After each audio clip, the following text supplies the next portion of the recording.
ಮೇಲೆ ಮಾತಾಡಿಗ್ಲ ನಮ್ಮ ಇನ್ನು ಬೈದ ಹಿರಿಯರ್ಕದ ವೀರಭದ್ರ ದೇವಸ್ಥಾನಕ್ಕೆ ಮುಂದೆ ಬರ್ಪಿನ 15ನೇ ತಾರೀಕು ಪಂಡ ಶಿವರಾತ್ರಿ ದಾನಿ ಅಖಂಡ ದ್ವಾದಶ ಶತರುದ್ರಾಭಿಷೇಕ ಸೇವೆನೆ ಮಲ್ಪ ಒಂದುರ್ಲೇರೆ.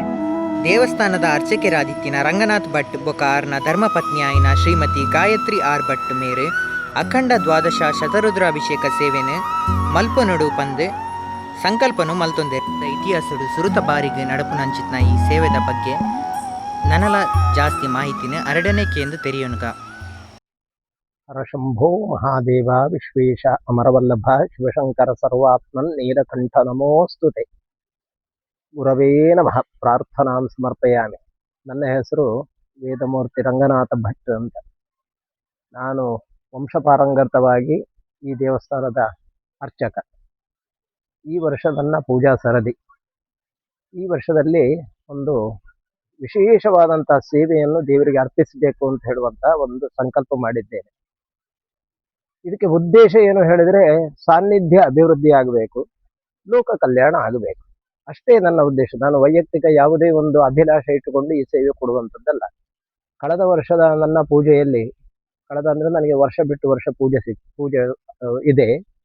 ಕಳೆದ ನನ್ನ 24ನೇ ಇಸ್ವಿಯ ಪೂಜಾ ಸರದಿಯಲ್ಲಿ ಪ್ರತಿ ಕೃಷ್ಣ ಚತುರ್ದಶಿಯ ದಿವಸ 12 ರುದ್ರ ಹೋಮ ಸಹಿತ ಶತರುದ್ರಾಭಿಷೇಕ ಸೇವೆಯನ್ನು ದೇವರಿಗೆ ಸಮರ್ಪಿಸಿದ್ದೆ. ಈ ವರ್ಷ ಅದೆಲ್ಲವನ್ನು ಒಟ್ಟು ಮಾಡಿ 12 ಶತರುದ್ರಾಭಿಷೇಕ ಅಂದ್ರೆ 11 ವೀರಭದ್ರ ದೇವರಿಗೆ ಶತರುದ್ರಾಭಿಷೇಕ, 1 ಬ್ರಹ್ಮಲಿಂಗ ದೇವರಿಗೆ ಶತರುದ್ರಾಭಿಷೇಕ, ಒಟ್ಟಿಗೆ 12 ಶತರುದ್ರಾಭಿಷೇಕ ಸೇವೆಯನ್ನು ಕೊಡಬೇಕು ಅಂತ ನಾನು ಸಂಕಲ್ಪ ಮಾಡಿದ್ದೆ. ಅದಕ್ಕೆ ನಮ್ಮ ಇಲ್ಲಿಯ ಕ್ಷೇತ್ರದ ತಂತ್ರಿಗಳಾದ ಬ್ರಹ್ಮಶ್ರೀ ಲಕ್ಷ್ಮೀನಾರಾಯಣ ತಂತ್ರಿಗಳವರು ಮಾರ್ಗದರ್ಶನ ಮಾಡಿದ್ರು. ಇದೇ ರೀತಿಯಲ್ಲಿ ಮಾಡಬೇಕು ಅಂತ ಹೇಳುವ ವಿಧಿವಿಧಾನವನ್ನು ಸೂಚಿಸಿ. ಯಾಕೆ ಹೇಳಿದ್ರೆ, ಈ ಸೇವೆ ಇಷ್ಟರವರೆಗೆ ನನ್ನ ತಿಳುವಳಿಕೆ ಮಟ್ಟಿಗೆ ಮತ್ತೆ ನನ್ನ ಆಪ್ತ ವಲಯದಲ್ಲಿ ವಿಚಾರಿಸಿದಾಗ ಇದು ಇಡೀ ರಾಜ್ಯದಲ್ಲಿ ಎಲ್ಲಿಯೂ ಆದದ್ದಿಲ್ಲ. ಹಾಗಾಗಿ ಮೊದಲ ಬಾರಿಗೆ ಈ ಸೇವೆಯನ್ನು ನಾವು ಕೊಡುವ ಒಂದು ತೀರ್ಮಾನ ಮಾಡಿರುವುದರಿಂದ ಒಂದು ವ್ಯವಸ್ಥಿತವಾಗಿ ಆಗಬೇಕು, ಯಾವುದೇ ಲೋಪದೋಷ ಇಲ್ಲದೆ ಒಳ್ಳೆ ರೀತಿಯಲ್ಲಿ ಆಗಬೇಕು ಹೇಳುವ ಕಾರಣಕ್ಕಾಗಿ ಇಬ್ರು ಸರದಿ ತಂತ್ರಿಗಳೊಂದಿಗೆ ಮತ್ತೆ ನಮ್ಮ ಸರದಿ ಅರ್ಚಕರನ್ನೆಲ್ಲ ಇಟ್ಟುಕೊಂಡು ನಾವು ಮುಕ್ತವಾಗಿ ಚರ್ಚಿಸಿ ಒಂದು ವಿಧಾನವನ್ನು ತಂತ್ರಿಗಳ ಮಾರ್ಗದರ್ಶನದಲ್ಲಿ ನಿರ್ಣಯ ಮಾಡಿ ನಾಡ್ದಿನ ದಿವಸ ಇದನ್ನು ಲೋಕಾರ್ಪಣೆ ಮಾಡಬೇಕು ಅಂತ ಹೇಳ್ಕೊಂಡು, ದೇವರಿಗೆ ಒಪ್ಪಿಸಬೇಕು ಅಂತ ಹೇಳ್ಕೊಂಡು ತೀರ್ಮಾನ ಮಾಡಿದ್ದೇವೆ. ಇದೊಂದು ವಿಶೇಷವಾದಂತಹ ಸೇವೆ.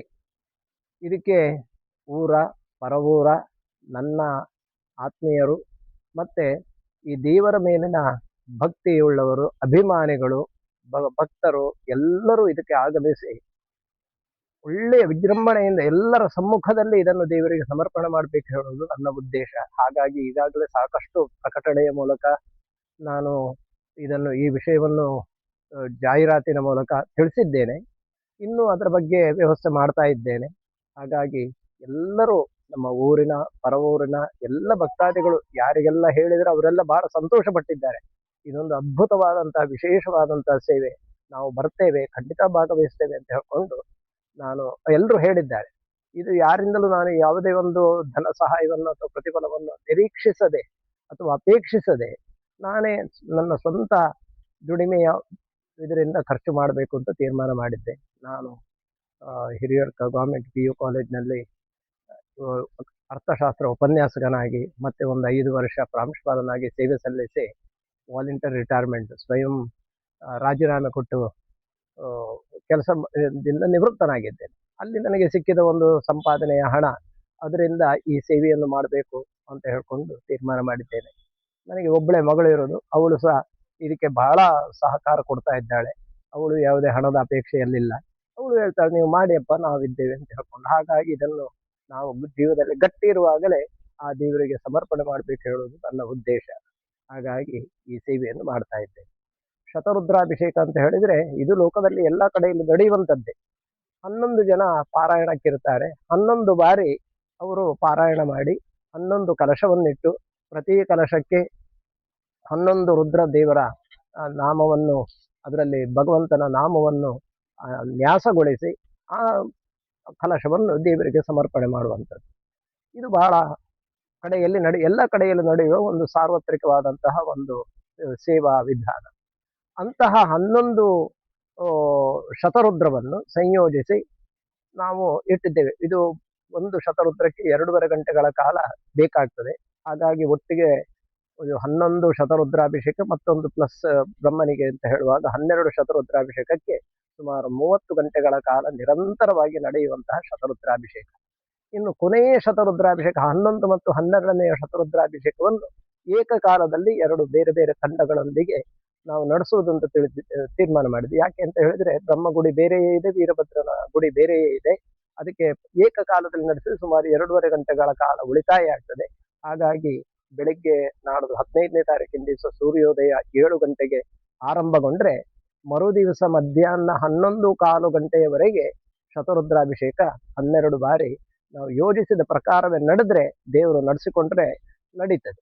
ಆಮೇಲೆ 11:15ರಿಂದ 11:15 ಬ್ರಹ್ಮಶ್ರೀ ಗುರುರಾಜ ತಂತ್ರಿಗಳ ನೇತೃತ್ವದಲ್ಲಿ ನವಕ ಪ್ರಧಾನ ಕಲಶಾಭಿಷೇಕ ಆಗ್ತದೆ. ಆನಂತರ 11:15ರಿಂದ 11:45 ಅಲಂಕಾರ ಪೂಜೆ ನಡೀತದೆ. 11:45ರಿಂದ 12:00 ಪರಿವಾರ ಪೂಜೆ ನಡೀತದೆ. ಈ ಶತರುದ್ರಾಭಿಷೇಕದ ಅಂಗವಾಗಿ ಪರಿವಾರ ಪೂಜೆ ನಡೆಸಬೇಕಾದಂಥದ್ದು ಒಂದು ವಿಶೇಷ ಪೂರ್ಣ ಪ್ರಮಾಣದ ಪರಿವಾರ ಪೂಜೆ. 12:00 ಪ್ರಸನ್ನ ಪೂಜೆ. 12:30 ಆದ ಮೇಲೆ ಮಹಾ ಅನ್ನ ಸಂತರ್ಪಣೆ. ಇಲ್ಲ ಬಂದಂತ ಭಕ್ತಾದಿಗಳಿಗೆ ಅನ್ನ ಸಂತರ್ಪಣೆ ಇದೆ. ಹಾಗಾಗಿ ಸುರುವಿನ ದಿವಸ ಶಿವರಾತ್ರಿ ಆಗಿದ್ರಿಂದ ನಾವು ಭೋಜನದ ವ್ಯವಸ್ಥೆ ಮಾಡ್ಲಿಕ್ಕೆ ಆಗುವುದಿಲ್ಲ. ಹಾಗಾಗಿ ಬಂದಂತ ಎಲ್ಲ ಭಕ್ತಾದಿಗಳಿಗೆ ಲಘೋಪಹಾರದ ವ್ಯವಸ್ಥೆ ಮಾಡಿದ್ದೇವೆ.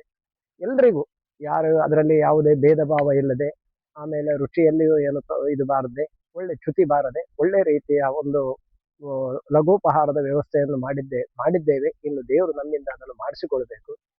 ಆಮೇಲೆ ಇದು ಬಹಳ ಒಂದು ವಿಶೇಷವಾದಂತಹ ಸೇವೆ. ಇದನ್ನು ನಾವೀಗ ಅರ್ಪಿಸಿದ್ರೆ ಇದು ಒಂದು ಬೇರೆಯವರಿಗೂ ಮಾದರಿಯಾಗಬೇಕು. ಇನ್ನು ನಾವು ಮಾಡಬೇಕು ಅಂತ ಹೇಳಿ ಬೇರೆ ದೇವಸ್ಥಾನದಲ್ಲಿ ಇಂತಹ ಸೇವೆ ಹಲವು ಆದ್ರೆ ಆಗ ನನಗೆ ಸಂತೋಷ ಆಗ್ತದೆ. ಕಳೆದ ನನ್ನ ಸರ್ತಿಯಲ್ಲಿ ದ್ರವ್ಯ ಕಲಶ ಅಂತ ಹೇಳ್ಕೊಂಡು 11 ದ್ರವ್ಯಗಳನ್ನು ಸಂಯೋಜಿಸಿ, ಅದು ಶಾಸ್ತ್ರ ಸಂಬಂಧಪಟ್ಟದ್ದೇ, ಶಾಸ್ತ್ರದ ಸಂಬಂಧಪಟ್ಟವಾದಂತಹ ದ್ರವ್ಯಗಳನ್ನೇ, ದಧಿ ಅಂದ್ರೆ ಹಾಲು, ಮೊಸರು, ತುಪ್ಪ, ಜೇನು, ಆನಂತರ ಕಬ್ಬಿನ ರಸ, ಮಾವಿನ ಹಣ್ಣಿನ ರಸ, ಆಮೇಲೆ ಫಲೋದಕ, ಎಲ್ಲ ಫಲಗಳಿಂದ ತಯಾರಿಸಿದ ರಸದಿಂದ ಅಭಿಷೇಕ, ಹೀಗೆ ಮತ್ತೆ ಪುಷ್ಪೋದಕ, ಗಂಧೋದಕ, ಶುದ್ಧೋದಕ ಅಂತ ಹೇಳಿ 11 ಕಲಶಗಳಲ್ಲಿ 11 ತತ್ವ ರುದ್ರನ ಅಂಶಗಳ ದೇವರನ್ನು ಆಹ್ವಾನಿಸಿ ಆ ಕಲಶವನ್ನು ಕಳೆದ ವರ್ಷ ನಾನು ಅರ್ಪಿಸಿದ್ದೆ. ಇದು ಈಗ ಹೆಚ್ಚು ಕಡಿಮೆ ನಮ್ಮ ಹಿರಿಯಡ್ಕ ದೇವಸ್ಥಾನದಲ್ಲಿ ಅದು ಈಗ ಚಾಲ್ತಿಯಾಗಿ ಹೋಗಿದೆ. ಅದೊಂದು ಮಾದರಿಯಾಗಿ ಕೊಟ್ಟದ್ದು. ಈಗ ಎಲ್ಲರೂ ಶತರುದ್ರಾಭಿಷೇಕ ಮಾಡುವಾಗ ಅದನ್ನೇ ಮಾಡ್ತಾ ಇದ್ದಾರೆ. ಪೂರ್ವದಲ್ಲಿ ಮತ್ತು ಎಲ್ಲ ಕಡೆ ಸಾಮಾನ್ಯವಾಗಿ ಜಲಕಲಶದಿಂದಲೇ ಅಭಿಷೇಕ ಮಾಡುವಂಥದ್ದು ವಾಡಿಕೆ ಇದೆ, ಪದ್ಧತಿ ಬಂದಿದೆ.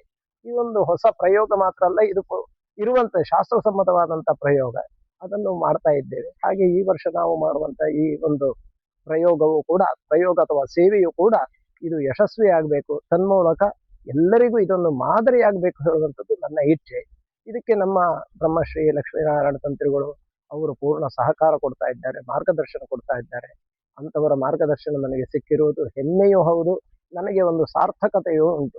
ಹಾಗಾಗಿ ಒಟ್ಟಿನಲ್ಲಿ ಈ ಸೇವೆ ಒಳ್ಳೆಯ ರೀತಿಯಲ್ಲಿ ನಡೆದು ಎಲ್ಲ ಭಕ್ತಾದಿಗಳಿಗೆ, ನಮ್ಮ ಹಿರಿಯಡ್ಕ ಎಲ್ಲ ಮಹಾಜನತೆಗೆ ಇದರ ಪೂರ್ಣ ಪುಣ್ಯ ಲಭ್ಯವಾಗಬೇಕು ಹೇಳುವಂಥದ್ದು ನನ್ನ ಇಚ್ಛೆ. ಹಾಗಾಗಿ ತಾವೆಲ್ಲರೂ ಶ್ರದ್ಧಾ ಭಕ್ತಿಯಿಂದ ಬಂದು ಈ ಕಾರ್ಯದಲ್ಲಿ ಭಾಗವಹಿಸಿ ನಮ್ಮ ಈ ಸೇವೆಯನ್ನು ಪೂರ್ಣಗೊಳಿಸಿಕೊಡಬೇಕು ಅಂತ ಹೇಳ್ಕೊಂಡು ನಾನು ಎಲ್ಲರಲ್ಲಿ ಸವಿನಯವಾಗಿ ಪ್ರಾರ್ಥಿಸ್ತೇನೆ. ನನ್ನ ಅರ್ಧಾಂಗಿನಿ ಗಾಯತ್ರಿ ಭಟ್, ಧರ್ಮೇಚ ಕಾಮೇಚ ಅರ್ಥೇಚ ಅನಾಥಚರಾಮಿ ಅಂತ ಹೇಳಿದಾಗೆ ನನ್ನ ಎಲ್ಲ ಧಾರ್ಮಿಕ ಕಾರ್ಯಗಳಲ್ಲಿ ಮುಂಚೂಣಿಯಲ್ಲಿದ್ದು ಪೂರ್ಣ ಸಹಕಾರ ಕೊಟ್ಟು ಕೆಲಸ ಮಾಡಿಕೊಡ್ತಾಳೆ. ಇದರ ಈ ಒಂದು ಯೋಜನೆಯಲ್ಲಿಯೂ ಕೂಡ ಅವಳ ಪಾಲ್ಗೊಳ್ಳುವಿಕೆ ಮತ್ತು ಅವಳ ಮಾರ್ಗದರ್ಶನ ಅಂತವೇ ಹೇಳಿದ್ರು ತಪ್ಪಾಗಲಿಕ್ಕಿಲ್ಲ.